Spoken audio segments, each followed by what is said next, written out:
Hello everyone, welcome back to the channel. If you're joining us for the first time, I want to say a big thank you for stopping by.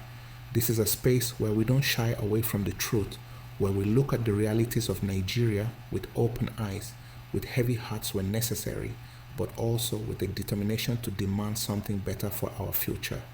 Today, we need to talk about the shocking bloodbath that just happened in Katsina State, where 27 innocent worshippers were mercilessly slaughtered inside a mosque during morning prayers. Yes, you heard me right. Inside a sacred place of worship, where people bowed their heads to talk to God, their lives were brutally cut short. Now, let me be honest. This is not just another headline. This is not just another story of gunmen or bandits striking again. This is a deep wound on the conscience of our nation. And the painful part is that for many Nigerians, this kind of news doesn't shock us the way it should anymore. We have been so overwhelmed by stories of killings, kidnappings, and bloodshed that some people have almost become numb. But, my brothers and sisters, this is exactly the danger.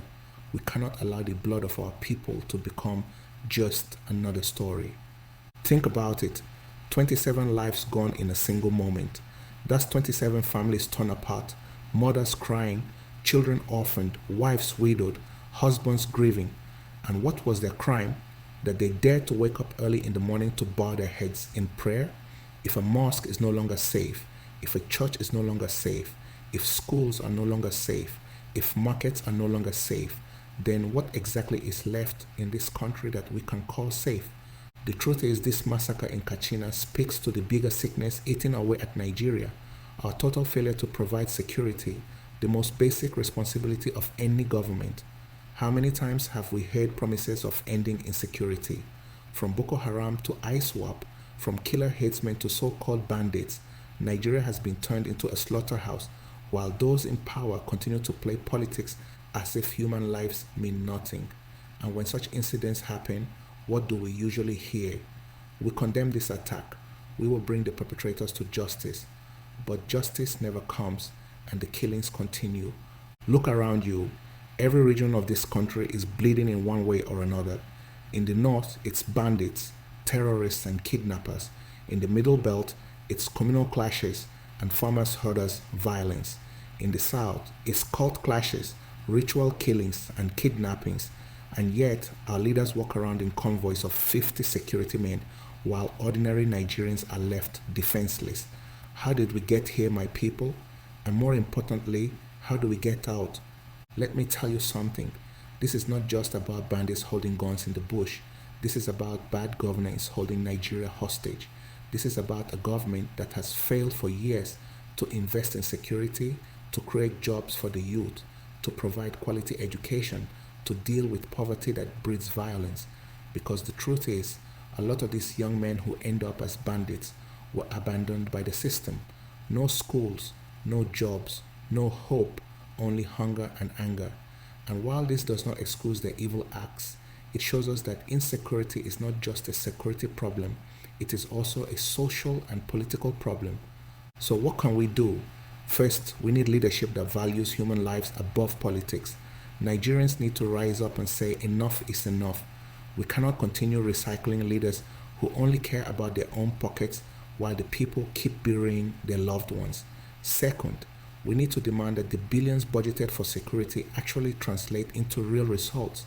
How is it that Nigeria spends so much on defense, and yet our soldiers are under-equipped, our police underpaid, and our communities unprotected? Where is all that money going? We must hold them accountable. Third, as citizens, especially the youth, we cannot just rant on social media and then move on to the next trending story. We need to translate our anger into civic action.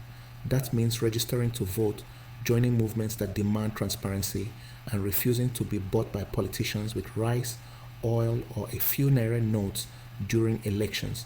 It means rejecting tribal and religious manipulation that keeps us divided while the corrupt elite feast on our divisions.